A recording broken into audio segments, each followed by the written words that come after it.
सोचिए कोई लेडी हो, जा रही हो, प्रेग्नेंट हो, उसके साथ में उसकी माँ है, उसकी बहन है, और भी लोग हैं। तो वो जा रही हो और फिर उसके साथ एक 2.5 साल की बच्ची भी है। तो वो स्पॉट में हमने जाके कवर किया, जिस स्पॉट पे वो 2.5 साल की बच्ची को पत्थर में मारा गया था, पटक के मार दिया गया था। वो बिल्किस की बेटी थी, पहली बेटी थी बिल्किस की। और उसी जगह सब कुछ हुआ, मतलब बिल्किस का रेप हुआ। तो जब एफआईआर लॉन्च की गई तो पुलिस ने केस लॉस तो कर ली, लेकिन फिर उसके बाद में इसमें ये कहा गया कि ये दंगे का मामला था, इतना बड़ा कोई मामला नहीं था, और इसे और रेप भी नहीं हुआ है, बिल्किस का रेप नहीं हुआ है, ये कहा गया, क्योंकि डॉक्टर्स थे उसके साथ में मिले हुए, डॉक्टर्स ने भी कह दिया इनका रेप नहीं हुआ है।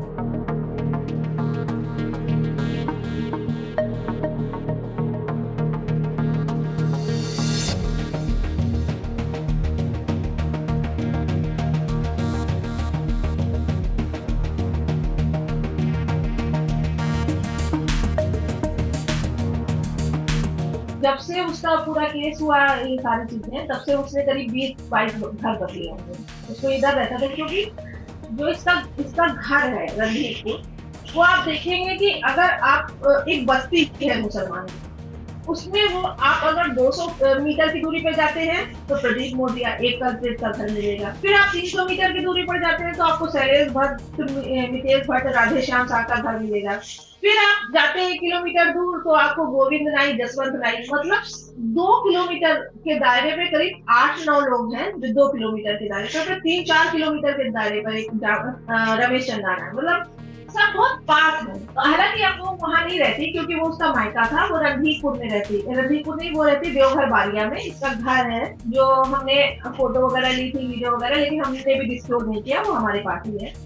कि वो अपने पति और उसके 5 बच्चे हैं, पांचों बच्चों के साथ रह रही है, लेकिन जो 22 साल इसका दौड़ने भागने में इसके बच्चों की भी लाइफ डिस्टर्ब ही हुई है, और खुद छुप के रह रही है, बहुत बाहर नहीं आती है कभी भी। बहुत लोग नहीं जानते हैं कि वो कहाँ, कभी जैसे अभी भी जब ये वर्डिक्ट आने वाला था तो इसको, इसके पति को और इसके बच्चों को और इसको खुद को हटा दिया गया था गुजरात में। तो उसको वहां नहीं रखा गया, क्योंकि अगर वर्डिक्ट उस तरह से आ जाता है, उसके पक्ष में नहीं आता, तो हो सकता है वो डर था। तो भाग ही रही है, मतलब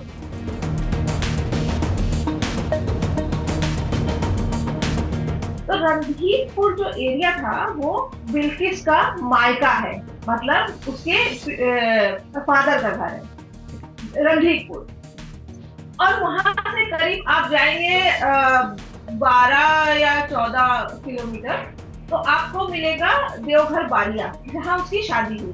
रणधीरपुर में हम गए, हमने काफी टाइम वहां गुजारा, वहां के लोगों से बात की, तो हमारे पास बहुत सारी स्टोरीज आई उस दिन की, कि उस दिन क्या हुआ था। फिर जहाँ से वो गुजरी थी, वहां का एक प्रधान था, तो प्रधान ने मुझे, हम लोगों को बताया कि ये वो लोग आए थे, सब चल करके हमारे पास आए थे, और आने के बाद में हमने उनको रोका था, एक रात उनको रोका। बिल्किस थी, बिल्किस के साथ में और लोग थे, 8-10 लोग थे सब लोग। लेकिन फिर हमने कोशिश की कि वो रुके हमारे यहाँ, लेकिन वो रुके नहीं। उन्होंने कहा कि हमारे पीछे लोग आ सकते हैं, फिर गांव भी डिस्टर्ब होगा। फिर वो उस जंगल से गुजरे, एग्जैक्ट उस जगह जहाँ पर मतलब बिल्किस के साथ में जो हुआ। आप सोचिए कोई लेडी हो, जा रही हो, प्रेग्नेंट हो, उसके साथ में उसकी माँ है, उसकी बहन है, और भी लोग हैं।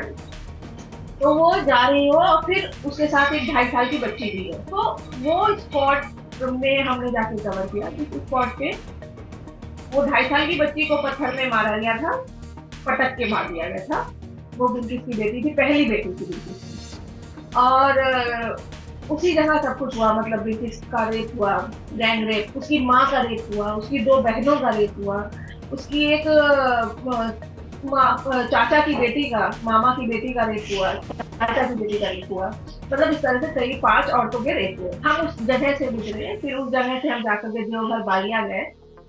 देवघर बारिया में हम उस बस्ती में गए जिस बस्ती में वो रुकी थी। हालांकि अब वो उस बस्ती में नहीं रहती है, उसने अपना घर वर बना लिया है अभी भी, लेकिन वो लोग बहुत सीक्रेट रखते हैं, बिल्किस का घर किसी को बताते नहीं।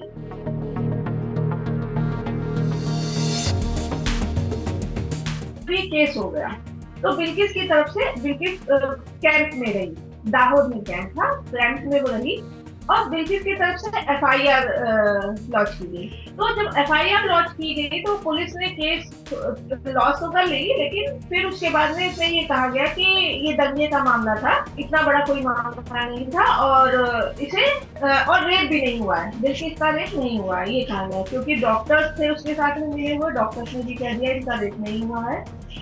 और तो इसको क्लोजर रिपोर्ट लगा दी। जब ये क्लोजर रिपोर्ट लगा दी तो ये लगा कि मतलब ये तो खत्म ही हो जाएगा। उसी वक्त फिर जो बिल्किस के लॉयर थे उन लोगों ने उन्हें सलाह दी कि वो महाराष्ट्र जाए, क्योंकि अगर यहाँ केस चलेगा तो प्रॉब्लम हो जाएगी। तो वो महाराष्ट्र में उन्होंने मूव किया, फिर महाराष्ट्र से वो केस चला। इसमें सबसे बड़ा जो रोल अदा किया वो सीबीआई ने किया, क्योंकि सीबीआई ने जब इसे अपने हाथों में लिया केस, तो सीबीआई ने वो काम किया जो आज तक कभी नहीं हुआ था। सीबीआई ने क्या किया कि वो जो शव दफना दिए गए थे, मतलब बिल्किस की तरफ के, बिल्किस के जो रिश्तेदार थे, उन पर उन्हें निकाला गया। मतलब पहली बार ऐसा हुआ कि उनको निकाला गया, और वो ऐसे दफनाए गए थे सारे शव कि नमक डाल करके, जिससे कि पूरा गल जाए, हड्डियां तक गल जाए। लेकिन ये शायद डिवाइन जस्टिस ही था और ये होना ही था, तो उसमें काफी कुछ बचा रह गया। तो वो सारे शव निकाले गए। शव निकाल करके फिर उनका जो भी था फोरेंसिक में उन्हें भेजा गया सारी चीजें। तो वो सारे शव निकाले गए, सारे एविडेंस, और सीबीआई ने वहां पर जितने आसपास के लोग थे, जैसे लिंक थाना था, लिंक खेड़ा, सारे थाने में जाकर दोबारा से दो तरह से रिक्रिएट किया, और सबसे बड़ा सबूत वही बने, वो जो शव थे जिन्हें दफना दिया गया था नमक डालकर। वो सारे शव की फोरेंसिक जब सामने आई तो बहुत मतलब आधी से ज्यादा कहानी सामने आई। तो सीबीआई ने, इसीलिए सीबीआई ने हर एक जितने भी लोग थे, मतलब उस वक्त 11 लोग जो थे, 11 लोगों को सीबीआई ने मना किया था कि इन लोगों को नहीं छोड़ना चाहिए। सीबीआई ने हर बार ऑब्जेक्शन किया इन लोगों के छोड़ने।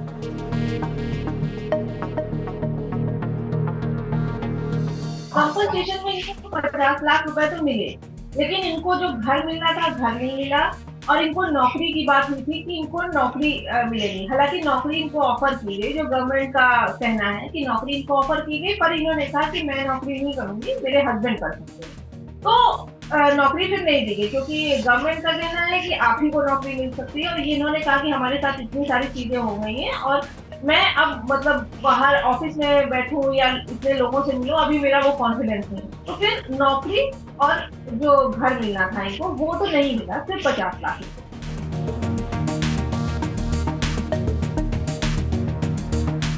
राधे श्याम ने एक पिटीशन फाइल की। राधे श्याम ने पिटीशन फाइल की गुजरात में, ठीक है।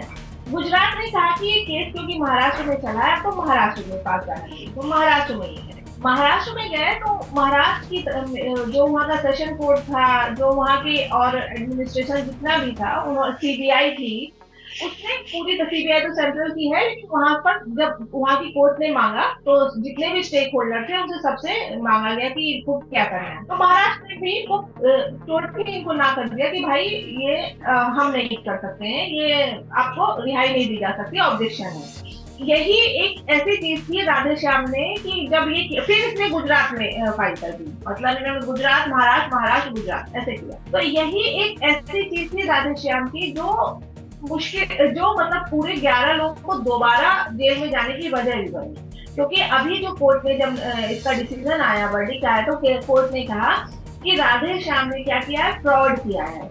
इन्होंने क्या किया कि ये नहीं बताया, इन्होंने कहा कि अरे हमसे तो ये कहा जा रहा, महाराष्ट्र जा रहा हूँ तो गुजरात करेगी, नहीं गुजरात करेगी, गुजरात जा रहा हूँ तो महाराष्ट्र करेगी, महाराष्ट्र जा रहा हूँ तो गुजरात करेगी, मुझे परेशान किया जा रहा है। तो इन्होंने ये कहा, जबकि ये क्या एक दूसरा कोई कल्प्रिट था जिसने ट्रांसफर के लिए पिटीशन दायर की थी कि मेरा ट्रांसफर किया जाए गुजरात के लिए। तो इसके लिए, और उसने महाराष्ट्र कोर्ट ने कहा था कि ये गुजरात का मामला है, आप गुजरात में अपनी पिटीशन दाखिल कीजिए। बस इतना था। इसने वही जो वर्डिक्ट आया, जो उस व्यक्ति के लिए आया, उसको कहा कि भाई ये चीजें हमसे कही जा रही हैं, इसलिए अब हमें बताइए, हम अब सुप्रीम कोर्ट आएंगे। तो ये प्रॉब्लम, तो ये फिर अभी जो वर्डिक्ट आया, इसको राधे श्याम का बेस बनाया गया। मतलब 5 पॉइंट थे, उसमें ये पहला पॉइंट था कि राधे श्याम ने फ्रॉड किया है, और वकील होते हुए, राधे श्याम वकील है, तो वकील होते हुए उसने फ्रॉड किया है, इस वजह से मतलब ये एक बड़ा आधार बना दोबारा इनकी सजा का कि मतलब उसने छिपाए। हालांकि इसमें ये भी सवाल उठ रहा है कि जब कोर्ट, सुप्रीम कोर्ट जैसी जगह है और वहां पर पूरे दस्तावेज देखने चाहिए थे, कोई एक व्यक्ति मैं चली जाऊं, मैं कह दूं कि ऐसा हुआ मेरे साथ, तो मतलब ये भी अजीब बात है। लेकिन अब इसकी ज्यादा चर्चा नहीं हो रही है। जब ये रिहा हुए तो हालांकि इस पे मतलब यहाँ की मीडिया ने ज्यादा रिएक्शन दिया। मुझे लगता है कि ये लोग रिहा हुए, ये सारे जितने भी लोग हैं, मैं इनके घर गई हूँ, 10 लोगों के घर गई हूँ। 10 में से 4 लोग ऐसे हैं जिन्होंने हमारे कैमरे पर भी आए, पहली बार आए थे, नहीं तो आए थे कभी। तो ये सारे के सारे ऐसे हैं जो आरएसएस से जुड़े हुए और बीजेपी से जुड़े हुए, ठीक है। तो जब ये आए तो इनके घर वाले थे, और घर वाले थोड़ा सा मतलब उत्साहित थे कि इतने दिन बाद आए हैं, और ये एक विक्ट्री दिखाने का भी मौका था इनके पास कि देखो हम छूट गए। तो इनको माला वाला डाली गई और पूरा उत्सव किया गया, जश्न मना। और इनकी लाइफ एक्चुअली इन्होंने क्या किया कि अपने घरों में ये चले गए, लेकिन ये था कि मीडिया के ये लोग ज्यादा कांटेक्ट में नहीं आ रहे थे और कोशिश करते थे कि बाहर ज्यादा रहें, ठीक है। लेकिन इन्होंने देखो, अगर हम जब तक ये जेल में रहे तो ये फरलो और पैरोल में बहुत बाहर रहे। इस पर मैंने अलग से एक रिपोर्ट की थी कि ज्यादातर दिन ये बाहर रहे, मतलब सबसे ज्यादा राधेश्याम रहा जो 840 दिन बाहर रहा, 844 या 840 दिन बाहर रहा। इसी तरह से सब मतलब कुछ फरलो पैरोल इन लोगों को आराम से मिलती रही। शादी हुई तो 3 महीने की छुट्टी पर आ गए, घर में बच्चे की शादी हुई, बेटा बेटी हुआ। एक ने तो शादी भी थी उसके बाद में, जेल जाने के बाद में, वो आदिवासी था, केसर भाई की माँ।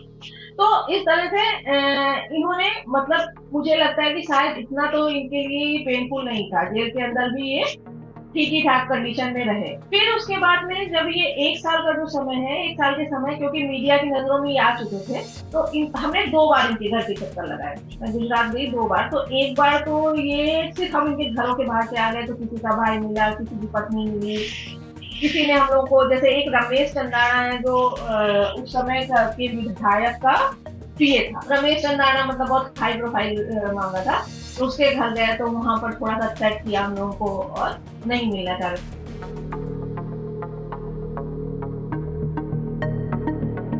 अब इनको 2 हफ्ते का समय दिया गया, 8 तारीख को ये वर्डिक्ट आया है और 2 हफ्ते का इनको समय दिया गया है कि खुद हाजिर हो जाए, और इनको दोबारा से इनको जेल में जाना पड़ेगा और इनको पूरी सजा, अपनी जो लाइफ इम्प्रिजनमेंट था, तो पूरा इनको सजा होगी। अब ये अभी लीगल एस्पेक्ट ये क्या है, तो इन्होंने ये कहा कि हम ये रिसर्च कर रहे हैं, तो हो सकता है कि ये रिव्यू डालें या जो कुछ भी, लेकिन अभी फिलहाल ये इनके जो वकील हैं सब शांति बैठे हुए हैं, और मुझे लगता है कि बहुत शांति से इनको जाने देंगे, क्योंकि इसकी वजह ये भी है, इसे आप कोर्ट करें ना कोर्ट करें, कि 2024 में चुनाव है और मतलब जो सरकार भी नहीं चाहेगी, और अगर किसी के कनेक्शन भी है तो नहीं चाहेंगे कि किसी तरह का क्या हो। अब जो भी होगा 2024 के बाद, चुनाव के बाद। Thank you for watching the full video. आप में से बहुत से ऐसे लोग हैं जिन्होंने शायद हमारा यूट्यूब चैनल सब्सक्राइब नहीं किया। So if you want to support independent journalism and watch more meaningful content, please subscribe to our YouTube channel.